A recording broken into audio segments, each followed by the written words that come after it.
नमस्कार दोस्तों, आप सभी का बहुत बहुत स्वागत है इस वीडियो के अंदर मैं आपको बताने वाला हूं कि स्क्रीनर का यूज़ आप किस तरीके से कर सकते हो एक स्टॉक को रिव्यू करने के लिए, एनालिस करने के लिए, चाहे वो फंडामेंटल एनालिस हो, चाहे वो फाइनेंशियल स्टेटमेंट्स रिव्यू करना हो या फिर टेक्निकल एनालिस हो। देखो, जब भी आप स्टॉक के अंदर इन्वेस्टमेंट्स करते हो, ट्रेडिंग करते हो, तो उसके पीछे आप कुछ ना कुछ लॉजिक ढूंढते हो कि इस स्टॉक के अंदर इन्वेस्ट क्यों किया जाना चाहिए। ठीक है, तो उसी के पीछे सारी कहानी छुपी हुई होती है, उसके फंडामेंटल फाइनेंशियल स्टेटमेंट्स और टेक्निकल एनालिसिस।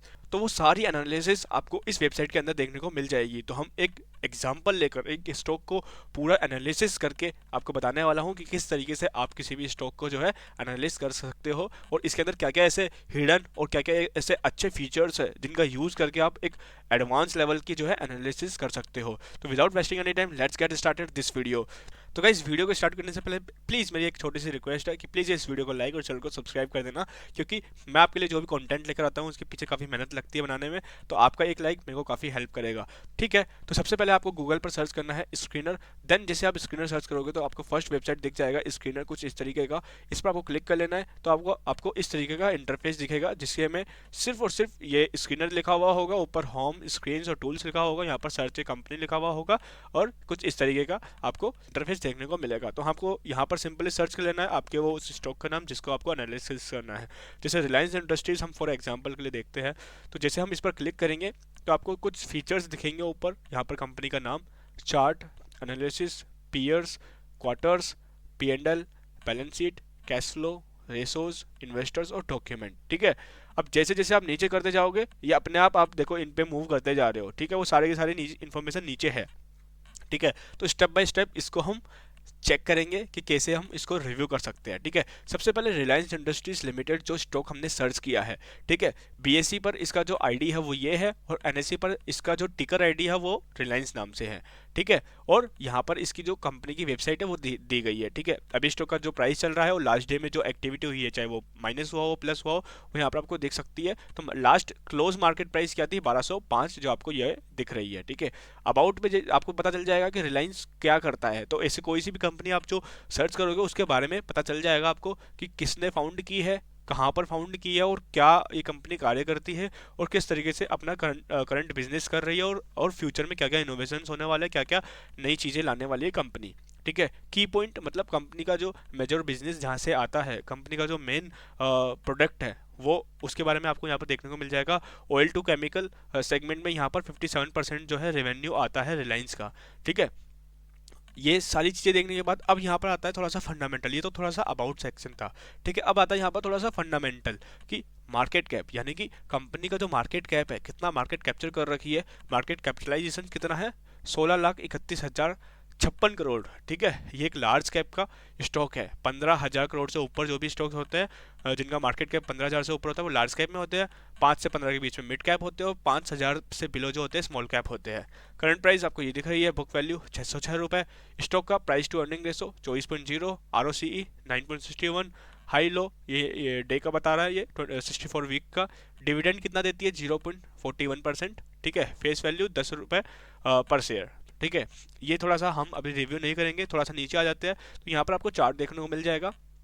चार्ट में आपको 1 month, 6 month, 1 year, 3 year, 5 year, 10 year और मैक्सिमम अभी तक का पूरा चार्ट एक ही बारी में देखने को मिल जाएगा कि स्टॉक किस तरीके से परफॉर्म कर रहा है। यहाँ पर कंसोलिडेट हो रहा था, देन यहाँ पर ब्रेकआउट दिया और यहाँ पर एक फिर से कंसोलिडेट किया, फिर यहाँ पर वापस से करेक्ट हुआ, इस लेवल तक आया, देन वापस ऊपर गया और इस तरीके से कंसोलिडेट होते हुए अभी जो है यहाँ पर आ गया है इस लेवल पर। हो सकता है फ्यूचर में आप इस चार्ट को देखकर पता लगा पाओ आपके टेक्निकल एनालिसिस वाले माइंडसेट से कि हाँ अब नेक्स्ट मूव क्या होगा इस जगह से, वो आप पता लगा पाओ। ठीक है, कई सारे इंडिकेटर्स होते हैं, जैसे यहाँ पर भी जो इंडिकेटर सप्लाई है ना, देखो यहाँ पर बाय डिफॉल्ट जो इंडिकेटर सप्लाई, जैसे 6 महीने पे मैं क्लिक करता हूँ तो इंडिकेटर्स के नीचे जो अप्लाई हो रखा है ना, ये इंडिकेटर है, ये वॉल्यूम का इंडिकेटर है।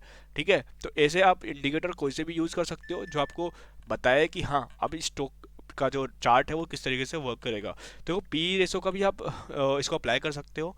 ठीक है, इसके अलावा ये सारे रेशोज है जिनको आप अप्लाई कर सकते हो। मार्केट कैप और सेल्स, मतलब मार्केट कैप कितना था और सेल्स ये जो कंपनी है कितना कर रही है, वो सारा आपको यहाँ पर देखने को मिल जाएगा। थोड़ा सा नीचे आते हैं एक और चीज़ गाइस, यहाँ पर आप अलर्ट पर क्लिक करके उस प्राइस को भी अलर्ट कर सकते हो, जिस प्राइस पर आकर आपको जो है एक नोटिफिकेशन आए, तो वो आपको पर्सनली नोटिफिकेशन मिल जाएगा, ठीक है। अब एक पॉजिटिव साइड और एक नेगेटिव साइड इस स्टॉक को अगर आप बाय करते हो, तो आपको क्या पॉजिटिव चीज़ है इस स्टॉक के अंदर और क्या नेगेटिव है, ये स्क्रीनर आपको बता रहा है पहले से ही, ठीक है। कंपनी हैज़ रिड्यूस्ड डेप्ट, मतलब कंपनी का कोई पेबल्स नहीं है, कोई लाइबिलिटीज़ नहीं है, और रिड्यूस कर रही है डेप्ट, ठीक है। ये थोड़ा सा प्रोज है इस कंपनी का, कि कंपनी के जो डेप्ट है वो रिड्यूस हो रहे हैं क्वार्टर टू क्वार्टर या फिर ईयर टू ईयर, ठीक है। मतलब कंपनी की क्या खराबी है या फिर क्या नेगेटिविटी है, ठीक है। Company has a low return on equity of 8.7% over last 3 year, last 3 साल से 8.71% का जो है रिटर्न ऑन इक्विटी यहाँ पर कंपनी दिखा रही है। तो ये थोड़ा सा एक कौन है, ठीक है। पीयर कंपैरिजन, इसको थोड़ा ध्यान से समझना, ठीक है। पीयर कंपैरिजन में क्या होता है, जो कंपनी है उसका जो सिमिलर सेक्टर के दूसरे स्टॉक्स है जो लिस्टेड है, उनका कंपैरिजन किया जाता है। जैसे रिलायंस इंडस्ट्रीज ऑयल और गैस सेक्टर से बिलोंग करती है, आईओसीएल भी, पीपीसीएल भी, एसपीसीएल भी, एमआरपीएल, और ये जितने भी है ये सारे ऑयल सेक्टर से बिलोंग करते हैं, और इन सब का जो है कंपैरिजन किया जा रहा है यहाँ पर करंट मार्केट प्राइस से, प्राइस टू अर्निंग रेशो से, मार्केट कैप से, डिविडेंड कितना देती है उससे, ठीक है। आप देख सकते हो डिविडेंड, नेट प्रॉफिट कितना कर रही है, नेट प्रॉफिट क्वार्टर ₹करोड़, ठीक है, यानी कि एक क्वार्टर का नेट प्रॉफिट कितना है। तो यहाँ पर रिलायंस ने एक क्वार्टर का जो प्रॉफिट किया है वो किया है 19,330 करोड़ रुपए, और यहाँ पर आईओसीएल जो है लॉस की है, यहाँ पर ये प्रॉफिट की है। तो यहाँ पर डेफिनेटली ये नंबर 1 कंपनी है रिलायंस, अगर आप ऑयल सेक्टर में इन्वेस्टमेंट करना चाहते हो तो। क्वार्टर प्रॉफिट VAR, ठीक है, यहाँ पर ये भी देखने को मिल जाएगा आपको, और सेल्स भी देख सकते हो कितनी सेल्स हो रही है, नंबर्स यहाँ पर आपको दिख रहे हैं करोड़ में है, क्वार्टरली सेल्स, VAR और ROCE, ठीक है। ये सारा रिव्यू करने के बाद आपको नीचे देखने को मिलेगा क्वार्टरली रिजल्ट्स। इस कंपनी के जो क्वार्टरली रिजल्ट्स है वो आपको यहाँ पर दिखाए गए हैं, सेल्स, एक्सपेंसेस। तो इन सबको अगर आपको नहीं देखना तो आप डायरेक्ट ये देख सकते हो नेट प्रॉफिट, ठीक है, ये आफ्टर टैक्स है। तो सबसे इंपॉर्टेंट जो होता है वो होता है नेट प्रॉफिट आफ्टर टैक्स। और कंपेयर किससे होता है, देखो कंपेयर मैं बताता हूँ किससे होता है। जैसे अभी लास्ट क्वार्टर जो है सितंबर 24 का रिजल्ट आया था, तो वो पिछले क्वार्टर के नंबर से कंपैरिजन होता है। जैसे नेट प्रॉफिट जो है यहाँ पर पिछले क्वार्टर कितना था, मतलब पिछले साल के सेम क्वार्टर में, ठीक है, वो था 19,878 करोड़, अभी कितना है 19,323 करोड़, मतलब सिमिलर टू प्रीवियस क्वार्टर ही है। That means company year two year grow नहीं कर रही है, क्वार्टरली भी यहाँ पर जो है जो प्रीवियस क्वार्टर था सितंबर से पहले जुलाई, उसमें 17,445 करोड़ था, फिर 19,323 करोड़। तो ये थोड़ा थोड़ा सा अमाउंट जो है इंक्रीज हो रहा है quarterly, but year two year यहाँ पर कंपनी के जो नेट प्रॉफिट है वो इंक्रीज नहीं हो रहा है। तो इस तरीके से आप एनालाइज कर सकते हो कि अगर वो इंक्रीज नहीं हो रहा है तो डेफिनेटली इन्वेस्टर्स उस चीज़ से खुश नहीं होंगे और उसमें ज़्यादा इंटरेस्टेड भी नहीं होंगे, और वहाँ से अपना एग्जिट लेना स्टार्ट कर देंगे, तो शेयर का प्राइस फॉल भी हो सकता है, ठीक है। P&L में आपको बेसिकली अगेन वही चीज़ है, प्रॉफिट एंड लॉस, आपको नेट प्रॉफिट यहाँ पे दिख जाएगा। बैलेंस शीट में आप टोटल लाइबिलिटीज़ देख सकते हो, जिसमें कौन कौन से पेबल्स यहाँ पर इंक्रीज हो रहा है। जैसे यहाँ पर आप देखोगे सितंबर 24 का है, तो यहाँ पर आप देखोगे क्वार्टरली जो लाइबिलिटीज़ है वो कितने नंबर से इंक्रीज हो रही है, यहाँ पर आप पता लगा सकते हो। जैसे 2018 पे 8 लाख थी, 19 पे 9 लाख हो गई, 20 पे ये बढ़ रही है, ठीक है, यहाँ पर बढ़ रही है। यहाँ पर 1 करोड़ 60 लाख, सॉरी 16,05,882 करोड़ रुपए मार्च में लाइबिलिटी थी, फिर 17 लाख 55 हो गई, अब 18 लाख 15 हो गई। मतलब क्वार्टर टू क्वार्टर यहाँ पर जो लाइबिलिटीज़ है वो इंक्रीजिंग ऑर्डर में बढ़ रही है। दैट मीन्स कंपनी प्रॉफिट भी उतना ही कर पा रही है जो पिछले साल की थी, और लाइबिलिटीज़ बढ़ रही है। तो अल्टीमेटली ये एक अच्छा इंडिकेटर नहीं है एक कंपनी के लिए, एक कंपनी में इन्वेस्टमेंट करने के लिए, ठीक है। क्योंकि आप ये कह रहे हो बेसिकली कि लाइबिलिटीज़ आपकी बढ़ेगी, मतलब आपके देनदार, आपके लोन्स, आपके पेबल्स बढ़ रहे हैं, लेकिन प्रॉफिट नहीं बढ़ेगा, प्रॉफिट पिछले साल जितना था उतना ही रहेगा या फिर उससे भी कम हो जाएगा। तो आप क्यों ही आप उसको पॉजिटिव मानोगे और उसमें क्यों ही इन्वेस्ट करोगे। मेन चीज़ यहाँ पर भी आ जाती है नेट कैश फ्लो, कंपनी कितना कैश बचा रही है ईयर टू ईयर, ठीक है। तो यहाँ पर देखोगे मार्च 24 में 28,000 करोड़ का जो है कैश यहाँ पर बुक्स में रिकॉर्ड किया गया है, और 23 में 32 था, यहाँ पर भी डिक्रीज ऑर्डर में है, ठीक है, यहाँ पर भी कम हो रहा है नेट कैश। तो यहाँ पर जो है थोड़ा थोड़ा नेगेटिव यहाँ पर दिख रहा है। इस स्टॉक स्पेसिफिक मैं आपको बता रहा हूँ, अगेन रिलायंस में जो है यहाँ पर थोड़ा सा वीक दिख रहा है स्टॉक, इसका अगर फाइनेंशियल स्टेटमेंट देखोगे तो, ठीक है। इसके अलावा रेशोज आप देख सकते हो, और यहाँ पर शेयर होल्डिंग पैटर्न जिसके अंदर आपको वो सारे शेयर होल्डर्स दिख जाएंगे, चाहे वो प्रमोटर्स हो, फाइनेंशियल इंस्टीट्यूशनल इन्वेस्टर्स हो, डोमेस्टिक हो, गवर्नमेंट हो, पब्लिक, आप और हम जैसे लोग हो, नंबर ऑफ शेयर होल्डर यहाँ पर टोटल दिख जाएंगे। ठीक है, परसेंटेज की बात करोगे तो सितंबर 23 में क्या था, 50.27% प्रमोटर्स थे, अभी भी उतने ही है। ठीक है, 50.27% ही, 50.24% मामूली सा कम हुआ है, बाकी उतने ही है। ठीक है, एफ आई देखो 22.60% थे, अब 20 रह गए। एफ आई यहाँ पर एग्जिट ले रहे हैं। देखो एफ आई यहाँ भी जिस भी स्टॉक में होते हैं ना, उसमें बहुत अच्छा मोमेंट रहता है, उसमें तीन चीज़ें अच्छी देखी जा सकती है।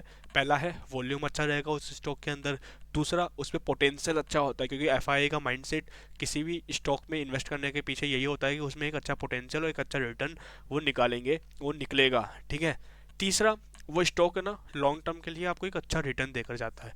तो आप कभी भी एफ अगर डिक्रीजिंग ऑर्डर में, जैसे 22.60% यहाँ पर एफ 23 में थे, अब 20.17% रह गए, दैट मीन्स यहाँ पर एफ भी इंटरेस्टेड नहीं है, वो अपना एग्जिट ले रहे हैं, चाहे वो लॉस में ले रहे हो, तो वो हैप्पी नहीं है। इसके जो फाइनेंशियल स्टेटमेंट्स है, वो फंडामेंटल जो रेशोज है, उससे वो इंटरेस्टेड नहीं है। डी आई 15.99% से 18.24%। डी आई जो डोमेस्टिक हमारे देश के ही बड़े बड़े इंस्टीट्यूशनल इन्वेस्टर्स है, मोतीलाल ओसवाल वगैरह वगैरह, तो वो लोग जो है म्यूचुअल फंड्स ये सारे जो है आप देख सकते हो 15.99 16 से हो गया 18%, यानी कि ये इंटरेस्टेड है। ठीक है, सबका अपना अपना पॉइंट ऑफ व्यू होता है। ठीक है, पब्लिक यहाँ पर 10.98% थी, अब 11.18% रह गई है, मतलब बढ़ रही है।